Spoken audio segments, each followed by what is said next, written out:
A gente continua falando sobre a ata do Federal Reserve agora com Gilvan Bueno. Seja bem-vindo, meu caro. Uma ótima tarde a você.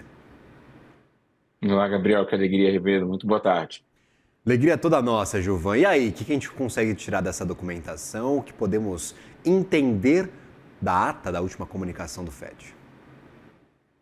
Gabriel, meu raciocínio aqui é como isso faz preço para o mercado, como isso impacta a vida dos investidores e como a gente pensa a alocação de capital. Encontrei com o Will, um brilhante analista da Avenue em Miami. Falamos basicamente sobre isso. E pensando em preço para os investidores, o papel do Fed é ser o guardião do dólar, inicialmente aqui para os mercados. E como guardião do dólar, ele tem feito algumas mudanças importantes. E essas mudanças a gente tem que pensar que o Steph Miller, que é o conselheiro de assuntos econômicos da Casa, ex-conselheiro de assuntos econômicos da Casa Branca, ele desenhou que o dólar precisaria ir para baixo. Então, toda a estratégia, todo o direcionamento, quando você escuta o Scott Bessent, quando você pega o Kevin, quando você pega o Steph Miller, que são três grandes nomes que todos os investidores que olham para o mercado americano precisam entender e acompanhar, é a ideia de um dólar para baixo. Um dólar para baixo, nós sabemos que melhora a balança comercial, principalmente nessas relações bilaterais que começou em 2018 com Donald Trump. Então, a fala do Kevin Yosh é muito importante. E como foi mencionado anteriormente, o Alan Greenspan virou uma grande autoridade depois de ficar quase 2 décadas à frente do Fed e desenhando muito esse mercado cada vez mais livre. Então, essa última reunião, essa ata do FONC, ela é muito importante porque ela mostra alguns direcionamentos importantes. Estava acompanhando os principais noticiários americanos. O Kevin Warsh, ele quer sair de 8 reuniões para 6, para dar mais tempo para o mercado conseguir construir esse raciocínio que eu coloquei logo no início da minha frase, que é como isso faz preço. Logo em seguida, nós precisamos lembrar que essa reunião é muito importante porque ela vem logo em seguida ao movimento que não acontecia há bastante tempo do Banco Central americano, junto com o Scott Bessent ali, comprarem títulos japoneses nessa questão dessa que eu chamo de guerra dos treasuries, né? Onde os treasuries americanos estão bastante esticados. Hoje a gente teve um mercado com bastante alto. Então, Gabriel, o que a gente está olhando para essa ata do FONC é como ela faz preço. Inicialmente, esse preço vai para o dólar e logo em seguida esse preço vai para os treasuries e essa mudança de comportamento de 8 para 6 reuniões e uma reunião com 3 votos sinalizando alta dos juros nos Estados Unidos. A gente tem que lembrar que o Kevin Warsh vem indicado para Donald Trump e depois de muitos ataques que Jeremy Powell teve sobre sua conduta no Banco Central, é inegável que muitos analistas destacam que o Jeremy Powell ele demorou a subir os juros e quando ele subiu, ele trouxe aquela crise dos bancos pequenos, principalmente do Silicon Valley Bank.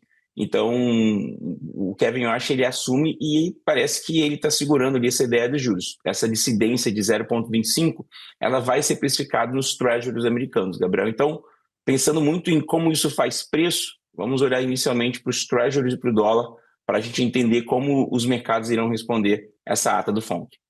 Agora, Gilvan, ter menos palavras, menos o que ser dito. Você fala muito das mudanças que Kevin Warsh está querendo fazer no Fed. Isso impacta de que forma nos preços? Eu queria entender, porque ter menos informações acaba ajudando o mercado a se estabilizar mais ou acaba dando espaço para criatividade, para especulação e causando talvez mais instabilidade no mercado financeiro mundial? A gente tem que fazer aqui uma analogia um pouco com o que acontecia com o Brasil para levar a nossa audiência para os Estados Unidos. Aqui no Brasil, nós tínhamos, antes da chegada do Ilan Goldfan, a nossa ata aqui do Copom, ela era uma ata que muitos economistas se debruçavam na vírgula para conseguir entender. Existia ali uma dificuldade de compreensão de como é que seria a condução, você tinha só uma questão de uma expectativa neutra, alta ou baixa de juros, uma explicação longa. Quando o Ilan Goldfan ele assume ali o Banco Central, ele começa a criar uma estrutura de comunicação que traz muito clareza e facilidade para tomar as decisões e hoje é bastante elogiada porque você consegue ler e entender. O Jeremy Powell, nós precisamos lembrar que ele não é um economista, não tem essa cadeira acadêmica nesse mercado e sempre sofreu um certo preconceito sobre isso nos principais meios americanos ali, por mais que fosse o presidente do Fed. Então ele tentou criar de uma maneira muito didática 8 reuniões, uma comunicação clara, deixando cada vez mais, trazendo informações sobre o mercado. Mas o Kevin Warsh, ele tem uma experiência muito larga dentro do Fed, ele tem um outro comportamento que é o do Alan Greenspan, e aqui diversas biografias, quando abordam o Alan Greenspan, falam que o Alan Greenspan talvez tenha sido o grande culpado da crise de 2008, porque ele ficou longe dos mercados, deixando os mercados se organizarem. Então, dentro desse contexto, Gabriel, a sua pergunta se encaixa muito nisso, né? Se a gente for copiar o modelo Alan Greenspan, onde o Fed fica distante, deixa os mercados criarem os produtos, as alternativas e interpretarem, você pode ter criações de bolhas especulativas, que é o que aconteceu, logicamente, o Alan Greenspan ficou bastante tempo ali, não estou dizendo que isso vai acontecer, mas é um modelo que o Alan Greenspan tocava muito o Fed durante muitos anos e que trouxe algumas incertezas.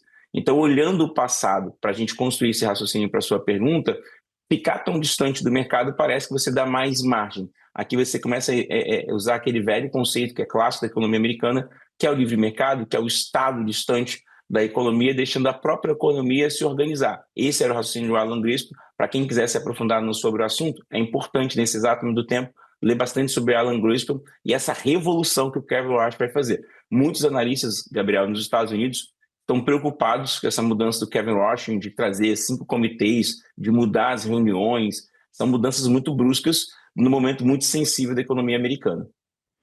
Agora, ele não quer mexer só nessa estrutura de comunicação, vamos dizer assim, mas ele também vai mexer, por exemplo, quem sabe nas coletivas de imprensa, não falar com o mercado depois de todas as reuniões, quer criar, já criou, na verdade, né, comitês para a gestão interna do Fed, talvez mudar a leitura de inflação que é acompanhada pelo comitê. A gente vai passar por uma grande reforma do Federal Reserve. O que a gente pode esperar para os próximos meses e anos sob a gestão de Kevin Warsh? Os mandatos de presidentes do Fed normalmente são muito longos. Pelo menos o Jerome Powell durou 8 anos, ô Gilvan. E Jerome Powell durou 8 anos sendo brutalmente atacado pelo presidente da nação, né? Que curiosamente colocou ele naquela cadeira. O Kevin Warsh tem uma experiência muito longa dentro do Fed. Eu tenho dedicado um amplo tempo para verificar um pouco isso, né? A primeira reunião dele foi bastante destacada, preocupante, quando ele chegou com muitas mudanças. Eu gosto de usar uma fala do Galípolo para trazer uma imagem para a nossa audiência conseguir capturar, né?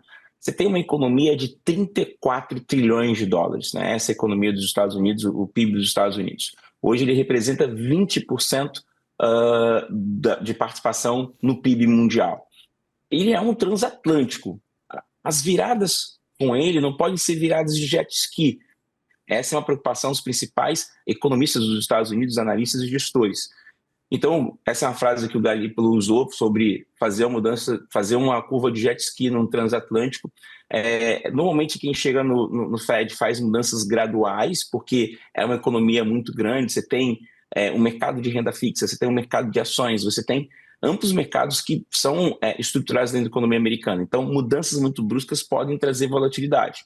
E, recentemente, um ex-economista ganhador do Prêmio Nobel, ele falou sobre essa mudança de você mudar a comunicação no momento que você tem inteligência artificial, treasuries, conflito no Estreito de Hormuz, uma mudança de presidente daqui a 2 anos, uma dívida muito cara, quase 1 trilhão de juros que os Estados Unidos pagam. Então você tem muitas coisas nesse atual momento para fazer uma mudança tão brusca de comunicação. Então essa é uma das questões que mais preocupa os principais economistas dos Estados Unidos. Perfeito. Gilvan Bueno, falando agora em termos brasileiros, olhando aqui para o Brasil, você falou que tem bastante efeito sobre dólar essa decisão. Especificamente para a nossa Bolsa de Valores, que a gente já está meio que sambando há 11 dias seguidos de quedas. Hoje foi a primeira respirada que demos no mês de agosto. O que a gente pode tirar de qualitativo para o investidor que está em casa, preocupado com investimentos aqui no Brasil? Investimentos no Brasil, eu conversei com alguns gestores, estive ontem em São Paulo e conversei com e principalmente com as tesourarias, né? Aqui, o que está chamando a atenção é o fluxo. E o fluxo, ele é o que direciona as tomadas de decisões. Outro dia, eu e você nos encontramos e falávamos que o mercado brasileiro teve, num único dia, uma retirada de 5 bilhões de reais. E isso não para, 12 bilhões de reais dos investidores internacionais. Nós precisamos lembrar que o investidor internacional, ele que faz preço no Brasil.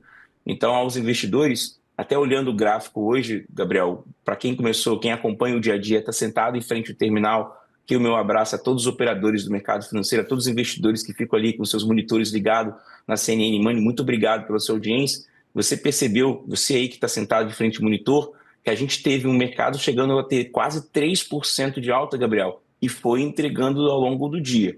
Então, por mais que tenha sido um dia positivo, ele teve uma derrota para quem estava comprado no início do dia, acreditando numa alta muito forte, principalmente nessa questão dos Estados Unidos, porque no final do dia desceu muito, teve uma hora que perdeu quase 2.000 pontos o Ibovespa hoje. Então ainda tem um risco, porque a gente não tem fluxo de capital internacional. Então eu sempre tenho falado, cuidado aos que operam vendidos, esperando um mercado de queda, cuidado, e aos comprados, cuidado, porque a gente está sem uma força compradora. Gilvan Bueno, nosso colunista aqui do CNN Money. Até uma próxima, meu caro. Muito obrigado e uma ótima tarde. Para você também, meu amigo, uma ótima tarde, uma excelente noite, parabéns pela programação. Valeu, muito obrigado.